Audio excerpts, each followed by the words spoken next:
Alright, I'm doing this video in March 2013. Sinister 1 just came out on DVD not too long ago. And now Sinister 2 is in early development, no release date yet. But I'm going to go over all the information and the lead up to the sequel and a reflection on it. So this is basically for people who've seen Sinister 1. It grossed over $80 million on a $3 million budget, and it was done by Jason Blum, the producer. Every single movie I do, it seems now, horror. He's a part of every single movie I've done coming up almost. He's a bigwig. He did Paranormal Activity on a micro budget. He produced Insidious 1 and Insidious 2. And now we're going to get in Sinister 2 is in early development, like I was saying. The writers C. Robert Cargil and Scott Derrickson are expected to write the sequel.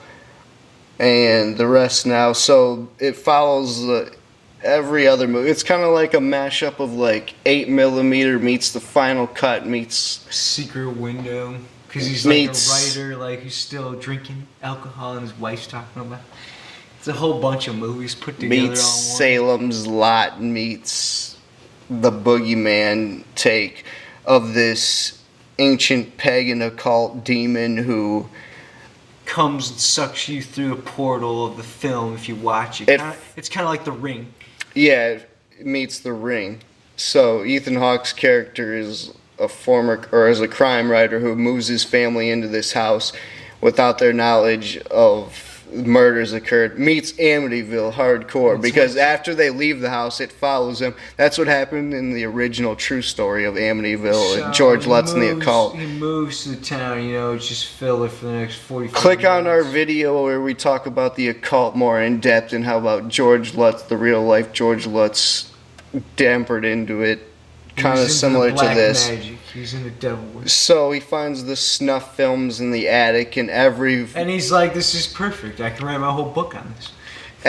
He's like, I can drink and get wasted all night and write my book on this. And that's what he does. Whoever views it throughout the decades through the 60s and they show the death scenes and then they cut them off because it's PG-13 and it's totally not PG. To sum it up, yeah, he freaking runs into all these occult symbols in each of all the murders in the films, and then he talks to his wingman is just freaking the town sheriff's the new rookie. It's mostly cop. Just a bunch of filler. And it's a bunch of filler with him and the rookie cop and everything, and then and he finally finds out over Skype that it's the ghoul and the occult and the symbol that's showing up all the time in the footage, and he never gets the book written because he slowly gets possessed.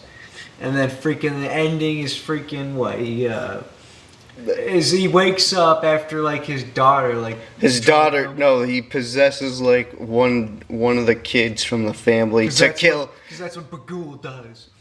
He possesses them to kill and slaughter the family in real life as he steps through the portal. Then they go back through the portal, and that's the ending.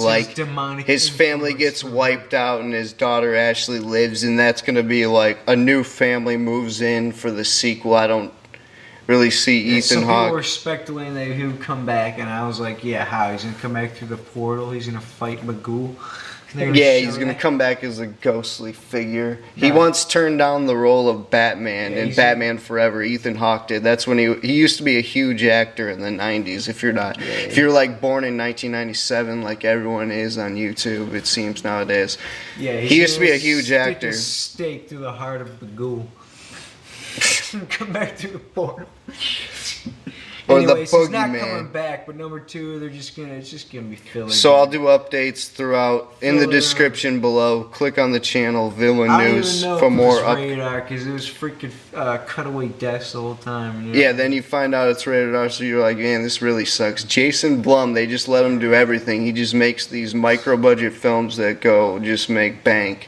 But they need to really amp up the horror. He's really taken the horror genre down a notch. He's got the connections. So he's just pumping them out. Hey, you give me the money, I'll stick out another hit for the 16-year-olds.